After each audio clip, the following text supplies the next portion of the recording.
the Umbra Summer Arts Festival, Umbra Summer Institute, 1999. Pedro Pietri, most distinguished poet. Okay. Okay. So I begin, right? Yeah, man. Just Okay. begin at the beginning and proceed till you get to the end and then stop. Okay, I'll begin. Let me see. What do I begin? I began back in 1960. I was born in Puerto Rico.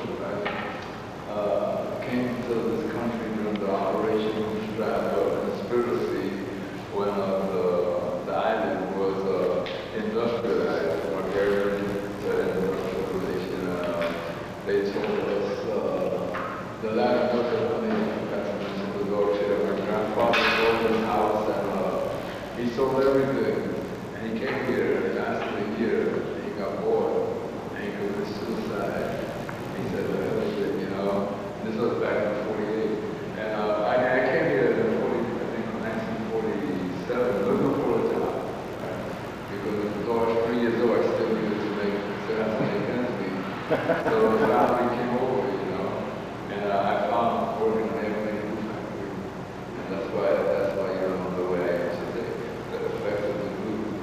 Really expanded my mind to the point where I can't keep up with it anymore. But anyway, so this was in the 1940s.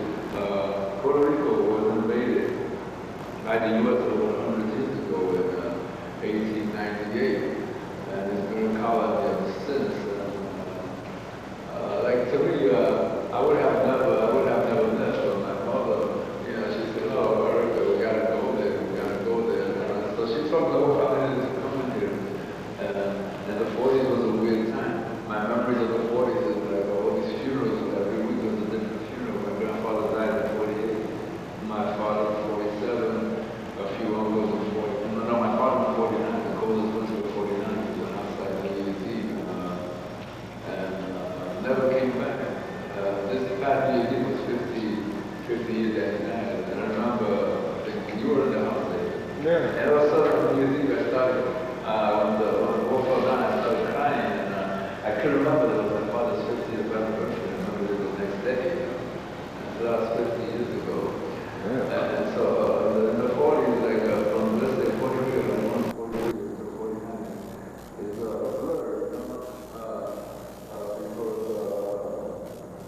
Because I remember when I was in school, they would tell us if you speak Spanish, you'll sing back in Puerto Rico. And then they never told us how to speak English either. So we had to deal with sign language, we had to do all kinds of sign language. And that's when Spanish came to the rescue. Spanish and slang. I criticize myself also, but I use it naturally, And my father used to sing a lot, and my grandfather used to sing a lot. It was a very musical family. And my mother was a Republican, and my father was a freedom fighter for the Puerto nationalists. And these are people who did the attempt at the Blair House, and they shot up the House of Representatives in 1954. So, I was sort of raised up with a split personality, because my mother voted for Eisenhower. And she was a Republican, but my father was an independentista, And it was my uncle who went to prison because of the assault on the Blair House. He went to prison for about 20 years. And he's the one that told me, listen, you have two strikes against you, you're Puerto Rican and you're black. So, when the next pitch comes, make sure you don't swing and miss, it's called Tijuana. And he used to be that guy, he was literally, he used to play he was a musician, he was like a mentor to me, My mother used to say, he was never around, so we would ask who was he? My mother would say, he's a migrant worker, he's picking some potatoes and things to make a living. But all the time he was at the federal penitentiary, where was it, Lexington? No, in Atlanta, he was in prison in Atlanta.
they never, you know, in school they didn't teach you nothing. In church you learn less, you know.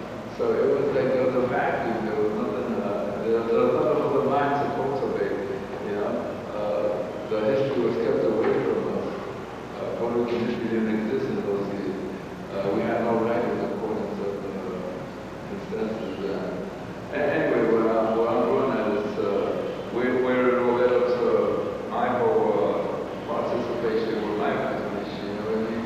I was influenced a lot by Frankie Lyman and the teenagers, and the groups of those, you know, the flamingos, the Cleftones, and these people saved my life. And if it wasn't for them, I mean, I was manic to be human, but I don't know why. If it wasn't for them, I would have told my grandfather at an early age, right? And so then, when Frankie Lyman, we were from the same neighborhood. When he came our way, which was full of love, there was hope. Wow, we're gonna become famous now. You know, just write around with our songs, singing, and something to discover. So we used to sing on street corners. We were, I mean, doo-wop was doo-wop at that time. I consider myself a doo-wop poet. You know, just looking for sound, looking for something to harmonize with words. And so I wrote about those songs that were so terrible. You know, nobody would listen to them.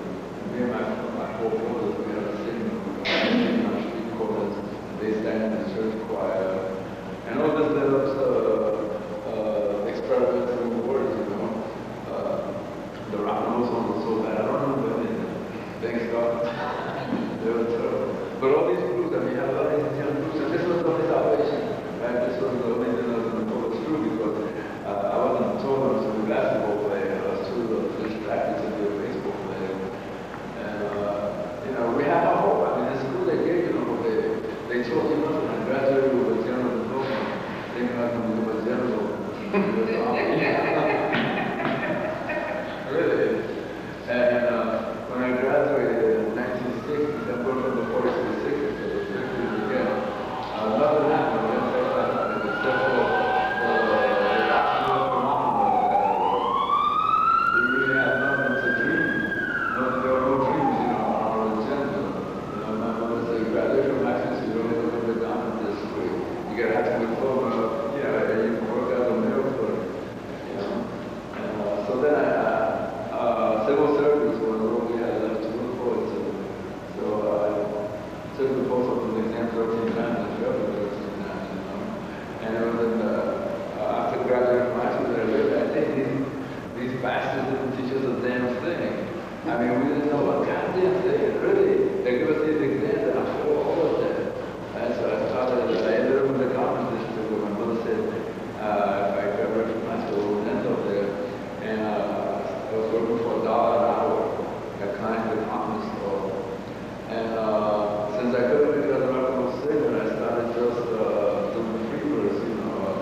People would walk away, but I was staying there. and then he became like the patron saint of the New Orleans poetry movement. I mean, he was a street poet. This was back in 1960, and he was in his 50s already. An old man, not an old man. I mean, I was about 17, so he was older than me. So he looked older than me. He was there, and I was following him around. I was never speaking because I was that timid, you know. I was that timid, and I was following him around, and sort of that influenced me the whole oral tradition. Because this guy, he would just stop talking, and it didn't matter if that was his poetry. If he wrote it or not, he said he wrote it, and I believed it. You know, he would just do this whole oral thing, and he had such a good imagination. And the crowds would come there, and they would listen, and then they would get turned off. And I said, wow, that's what you do in the life, man. Turn people on and turn people off. So I was really impressed by it, you know. And then I kept working at the Client's department store, and after work I would go to Mazuko Street, right, and go to the Cafe War. And then there was St. John's there.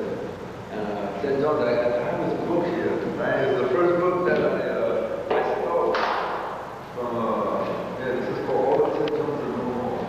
And this to me was like a Bible. I mean, the poetry in there is really great, you know, this freedom. I mean, wow. And I said, this guy is really fun fucking up, right? And I was seeing, but yeah, I want to speak. And I have these poems that I wanted to read on stage and then fade away. I don't know, like a dream, right? And but I was so timid. I had a dream to talk, right? And then I would drink, and then when I was ready to talk, I'd be too drunk to say anything.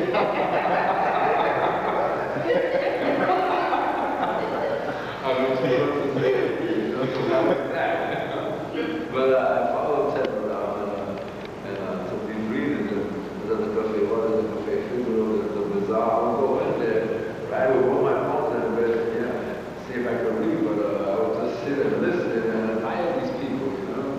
And Ted had some great poems here, really great poems. You're familiar with this book? Oh, yeah. So Ted gave me this book. Years later, I met him. He signed it to my brother Pedro, who was really a poet like me.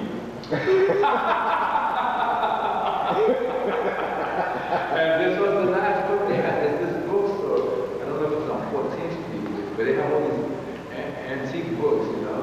This was the last copy, because I had a copy of the store. This was the last copy of Ted Jones' book. And he said, listen, and I gave him about $15 for it. And it was great, because I always admired him. And I think he's a great poet. You know, I think he's one of the best poets out there. And a real crazy guy. And he's the real deal. After all these years, he never grew up, you know. And so we had St. John's and all him Brandon, right? And then I would go down there, and I was also influenced by Big Brown from the village, and from Washington Square Park. He was killed in L.A. St. John's so much, right? He got killed in L.A. And Big Brown had these, I mean, spontaneous, I mean, real talk, a great guy, man.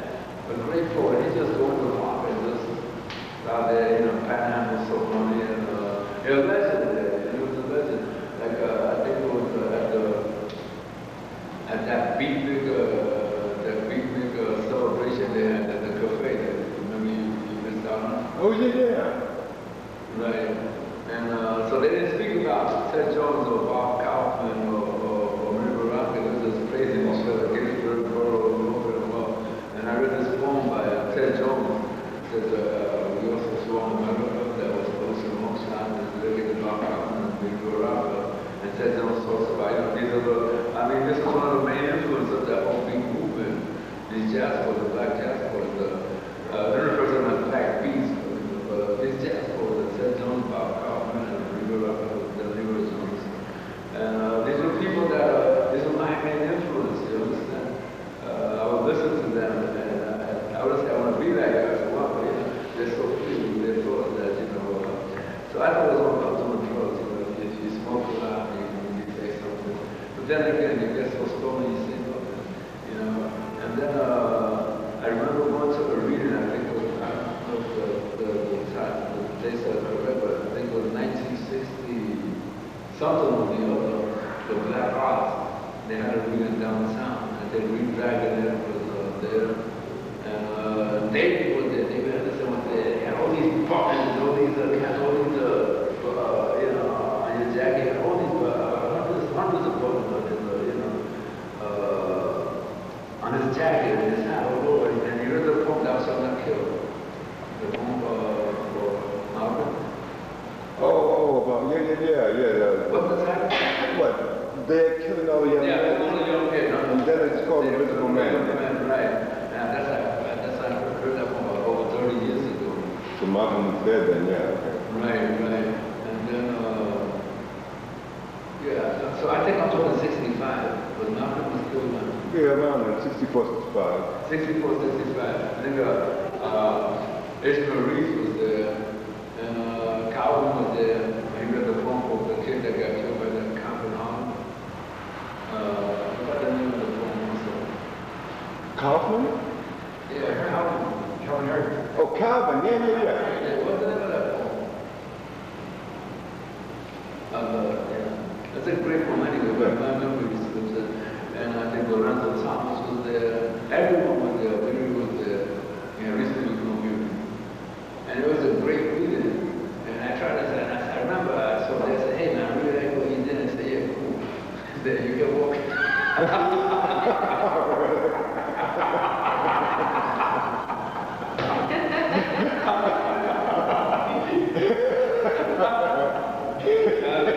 Okay. Still remember it. Yeah, man, it was, I was only one photograph which was lost for that, I think. Maybe there's another one. And I said, wow, that's a great point. I said, okay, thank you. And that was that. And before they get the party. So anyway, so this was, let me say, I had already decided that I was going to earn $1 an hour. Anyway, from Klein department store, I went to work at the Columbia Library as a page, right, to get the books for rich kids, you know. And I met a good friend of David, and that's a guy named Roger Paris. Remember, he's an astrologer, a real crazy guy. I met David from Roger Paris officially, and Roger Paris was David's astrologer, right? At that time, David, you were with Barbara Christian. That he was my what? Wasn't he your astrologer? Hell no, man. He used to come up and eat dinner, man. Yeah. And he would eat too much and stay too long, and I did it for him. So it was when I went to the Butler Library, right? It was Butler Library Circulations Department that I started realizing that, wow, we have some really great gifted writers. That's when I started reading Langston Hughes. I read into Libra Jones's book, Nicolas Guillen, Federico Garcia Lorca, and a lot of people, people that I could relate to. I mean, people who had similar thoughts. I said, wow, told me this is cool. It was really crazy. And so, I stopped working and just kept reading all these books. And I met Pietri, I met Ginsberg, and I met all these people. And then I said, fuck it. Then I quit that job. After I read it, I quit the job. I said, I'm not going to work anymore. This is what I'm going to do. Not make a living. I'm not going to make a living. I'll just make ends meet. But this is what I want to do. So then I started writing my poems down. Before they were all in my head, I started writing them down.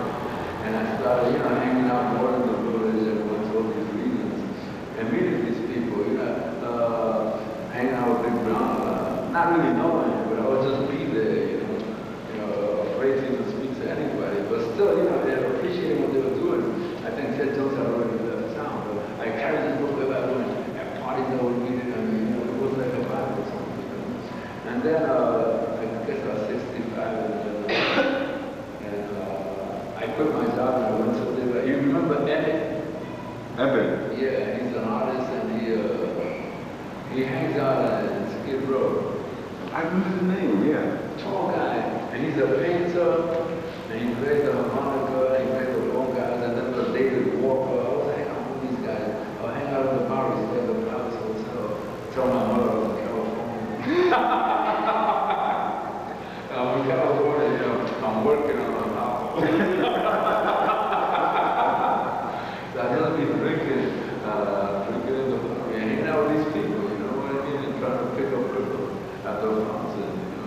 good at that. But it was all part of an education too, because like I said, you know, being from this colony that the U.S. government is in denial of, I was really crazy because I look back at my contemporaries, people who went to school with me, I looked at them and they looked like they were my grandparents now because they were really defeated like they were. I mean, there was nothing for us. There was not a damn thing for us. They didn't teach us a damn thing. And so, you know, we ended up doing the work that they brought us in to do, right? Menial labor, unskilled laborers, you know what I mean? And some of them made it to the Norwegian became mailmen, but 25 years later they were all defeated. You understand? There was nothing to look forward to. And I'm glad that I failed those exams because 30 years later, man, I still feel good, I still feel young, and I'm not ready to retire anytime soon. Anyway, that brought it up to 1966. Yeah, I was rejected from the military in 1963 because they said I was incapable of adapting to military discipline. I had a low IQ. Mentally, I was nowhere, you know, and I didn't meet the requirements. And I said, great, right? You know, and I kept, you know, going from odd job, and I did all kinds of jobs. After Columbia University, the library was, according to the people in the project, the best job in the project, man. Don't ever quit that job. Everybody else was in the project. I'm just going to Columbia University. And my mother, and you were so proud of me. Everybody was so proud. I was like, wow, man, he made it. I look at this white university, you know, and it was walking distance from the project, where we lived in the South of the projects, you know. And during that time, I was listening to the Dylan records, and I didn't like Dylan that much. But anyway, I was really intrigued by the whole scene of the village, you know. All those coffee houses, and Ginsberg's first lines, I saw the first lines of my generation was so bad, man. I was like, wow! You know, and so I was there, you know, for a quick minute I tried to be a beat, but I couldn't grow a beard. That was out of the question, you know. So during that time, I say from 60 to 65, I could Columbia. I worked at a pool hall, I worked as a dishwasher. I remember one time I was looking at a flower wash, and the reason I remember that is because at lunchtime I was standing with a this hand and I had to keep washing the car with the other hand and say goodbye and keep washing the car. It was really going crazy. Then I was doing circulars for about $1 an hour. And I said, wow, where is all this headed to? But my brother said, you should never quit that job at Columbia. You're a bum now. Yeah, but I'm happy. I'm a happy bum. You know? So that came 1966. And escalation of the Vietnam War. The war escalated, and then I was redrafted. And for 4F, they miraculously classified me in 1 day. They said, you're okay, you've recovered. Then you haven't recovered, you know? You haven't recovered.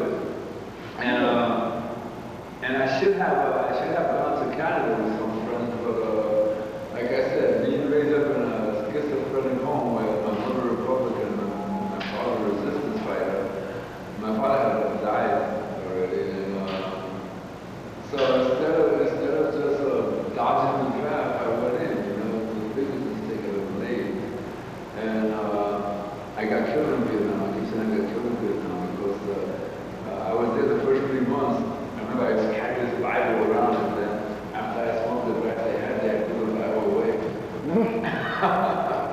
And I would read poetry to all my friends. I would read from Ted Jones' book as I graduated, wherever I went. And between the Search and Destroy mission, I'd be reading poems and whatnot. You know, because I had a good memory then, right? David is responsible for my lost memory. I'll tell you why later.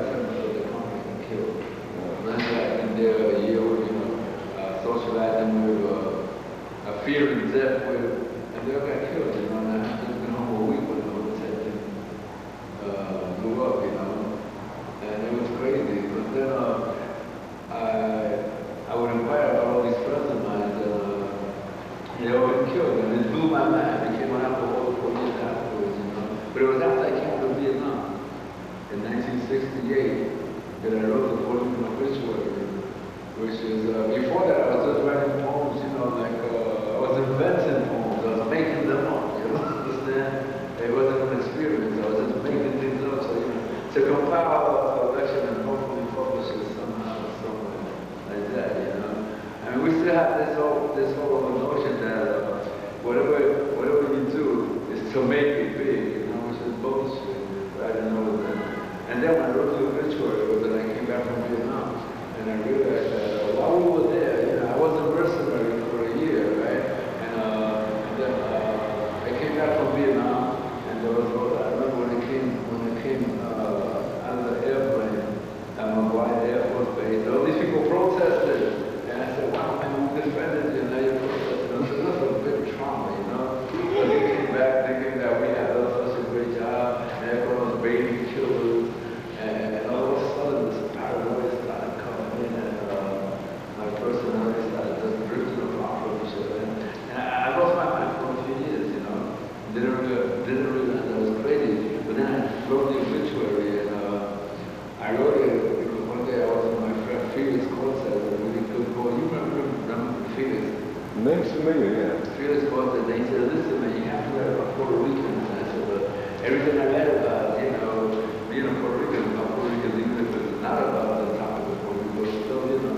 So I wrote the obituary, and I felt good about it. I felt like, hey, finally, you know, writing something I understand, something I experience, something. I mean, I felt comfortable. There was that rhythm that I have been totally unfamiliar with.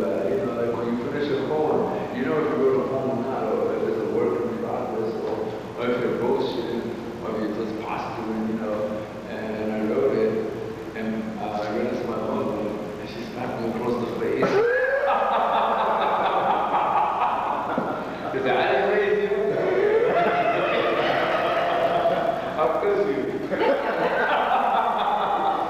I remember I read it to VAI, and she heard it over the radio, and I came in and she was crying, you know. And so at that time, this leads up to the time where I met David. I came out and Roger Paris, of course, you know, he's a guy who's always looking for dinner invitations.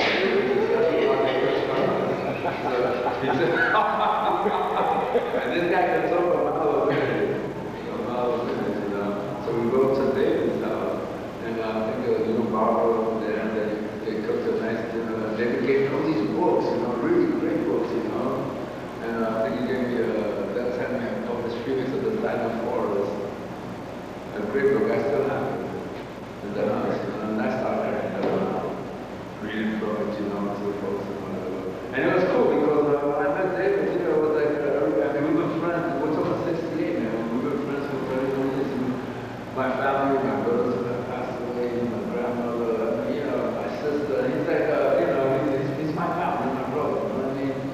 And all of a sudden, I would go on the ticket. I remember David was going to take me to my first reading at Several Rounds College for $50, and $50 in 68 was a lot of money.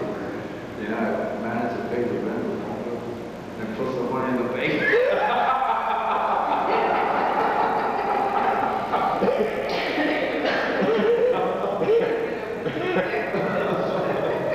But then also, around that time, right, I was at the shopping mall in New Jersey, and I was working as a microfilmer, you know, and I go to this bookstore, and there's this book called Snaps, and there's Victor Hernandez Cruz that said, wow, Victor Cruz. Incredible. I picked up the book, and it was like really hard out, man. Some of the best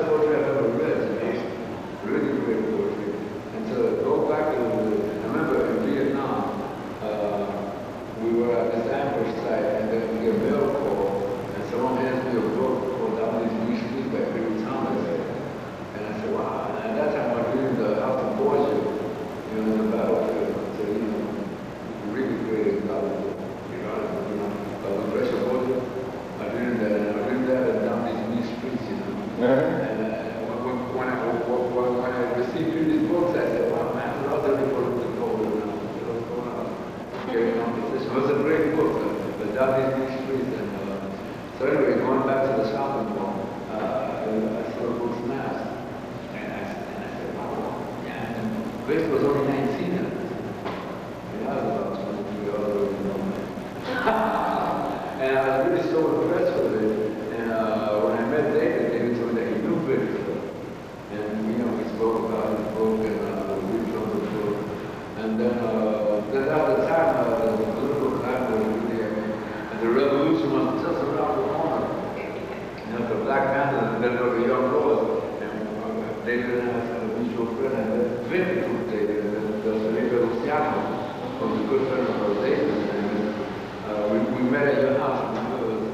Felipe Luciano, Victor Cruz, myself, and Felix was there. We were all reading poetry, we were young and energetic, and Felipe had this goddamn memory. It was incredible. Victor was like very, the way he is, so too, but he's a brilliant guy, right? Victor would read his poems, and I have my memory. And he was just upstage all of us. He was a young mother. And so to me, it was a part of this whole, it was a part of my, what was to become my life in later years, And I remember that meeting, I think that was in 1969. The young mother was really out there. And I had to become a young book, but they adopted me. The Working of Israel became the form of the movement, and they were in front of me. I'm going to read it to you and introduce me as a poet already, the young book. He doesn't have his beret, but he left it wrong. And so from there, I sort of got lost in that whole political thing of the young lords for the independence of Puerto Rico. So they told us the word anyway.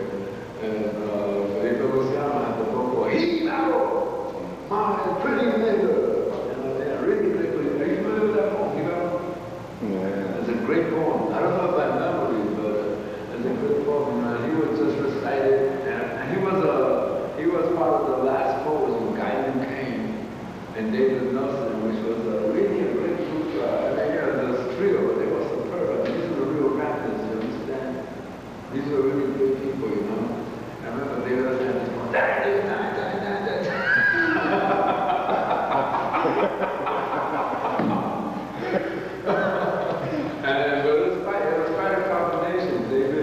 David Nelson, Guy Kane, and Felipe Luciano. But these people perform, the audience will go wild, crazy.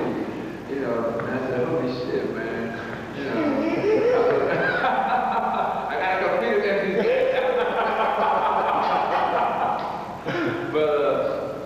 But at that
it was some really well timed.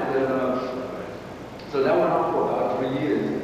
And then after they disbanded, I remember there was the Puerto Rican Socialist Party, and all these people wanted me to join the organization, but I said, no man, I already did my time in the army, I'm not going to join anything.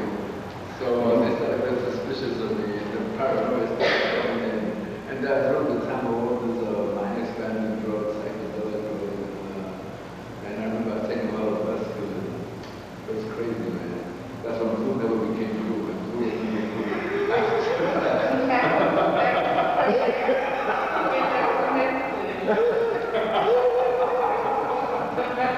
And I was like, really quickly losing my mind. But people were saying, me, I've always been sort of, I've been charismatic all my life, even though I was introverted. So they were wondering how come you don't join this organization, you don't join that organization, but yeah, you're everybody's friend. You must be an agent.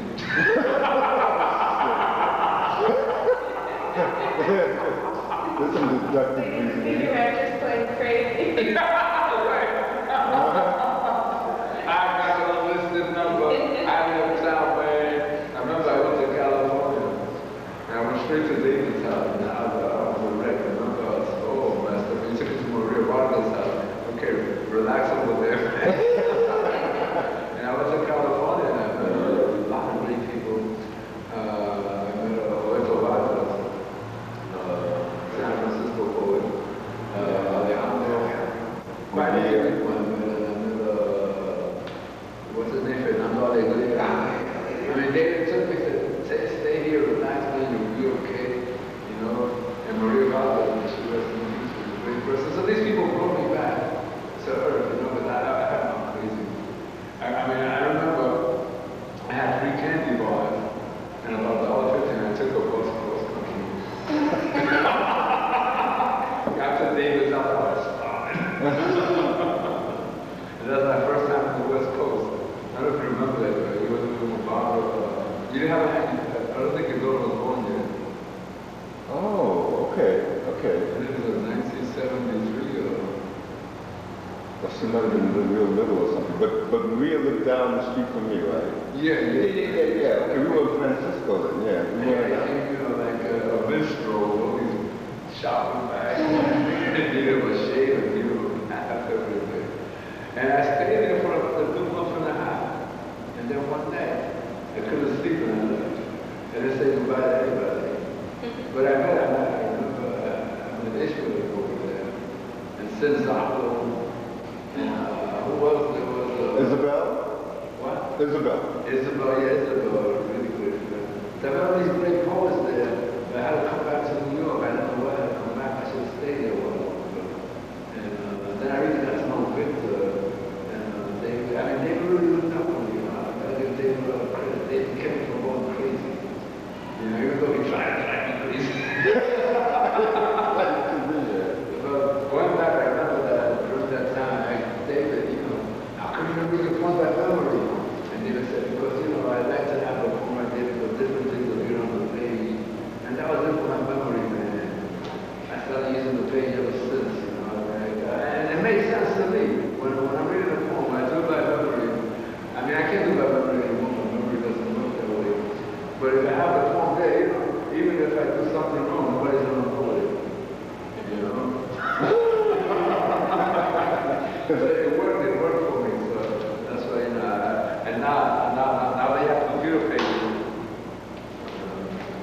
These pages that they just, I really try to blow people's minds. Like, I'll use let's say I'm reading from one page, right? And then all of a sudden, how does that go here? Like this, I think it's one page and that's on the paper. it's gonna be this. Yeah, I have a great time with that. So, anyway, so these were the 70s, right? And like I said, the paranoia got to a point where I just said, well, let me go to the theater for the back exit. And I started writing plays, But not the way plays are written, the way I write them. And the first play I wrote was called Jesus is Leaving. And I wrote that when I met Jesus Papa Comandantes. I first met him at the church in 1969. And I finished reading the poem